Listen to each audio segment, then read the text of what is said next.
ఈ వార్తను పూర్తిగా విని మీ అభిప్రాయాన్ని చెప్పండి. ఎందుకంటే బహుశా ఇంతకంటే దుర్మార్గమైన ఘటన, ఇంతకంటే దారుణమైన ఘటన మరొకటి ఉండదేమో. ఏ పిల్లలైనా తల్లి ముందు చాలా భద్రతను ఫీల్ అవుతారు. కానీ అలాంటి ఒక తల్లి ఒక ప్రియుడి మోజులో పడి 3 బిడ్డలను చంపేసింది అంటే ఈ ఘటనను ఏమనాలో మీరే చెప్పండి. ఇలాంటి తల్లిని ఏమనాలో మీరే చెప్పండి. సహజంగా ఏ తల్లి అయినా ఏం చేస్తుంది? ప్రమాదం సంభవించిన సమయంలో తన ప్రాణాలను అడ్డుపెట్టి బిడ్డల ప్రాణాలను కాపాడుతుంది. అది తల్లి అనే బంధం. కానీ ఇక్కడ ఒక మహిళ, ఒక తల్లి చూడండి ఒకసారి, ఆ 3 బిడ్డలకు పెరుగులో విషం పెట్టి చంపేసింది. దీనికి కారణం ఏంటో తెలుసా? ప్రియుడిపై మోజు. ప్రియుడిపై మోజులో ఆ బిడ్డలకు అన్నంలో విషం పెట్టి చంపేసింది. తల్లి పెట్టే గోరు ముద్దల్లో అమృతం ఉంటుంది అని నమ్మే ఆ బిడ్డలు ఆ తల్లి పెట్టిన పెరుగన్నం తిని కానరాని లోకాలకు వెళ్ళిపోయారు. ఇంకా ఆ తల్లి ఎంత దుర్మార్గానికి పాల్పడిందో ఇప్పుడు నేను చెప్పబోతున్నాను.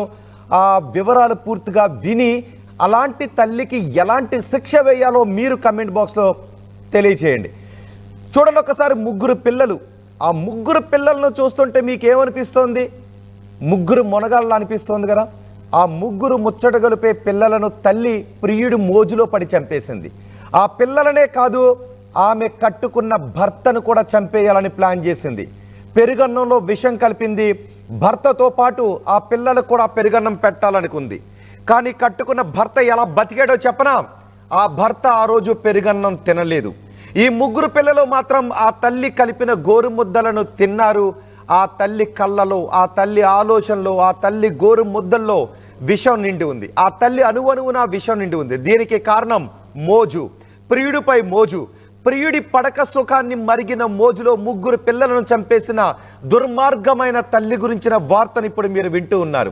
గతంలో మనం చూసేవాళ్ళం, మానవ సంబంధాలు ఎటు వెళ్ళిపోతున్నాయి, ఆస్తుల కోసం అయిన వాళ్లను చంపేస్తూ ఉన్నారు అనే దుర్మార్గమైన ఘటనలను మనం గతంలో విని ముక్కున వేలేసుకునే వాళ్ళం. ఏమైపోతుంది సమాజం అని బాధపడే వాళ్ళం. కానీ ఇప్పుడు ఈ ఘటన చూస్తే మీకేమనిపిస్తోందో చెప్పండి.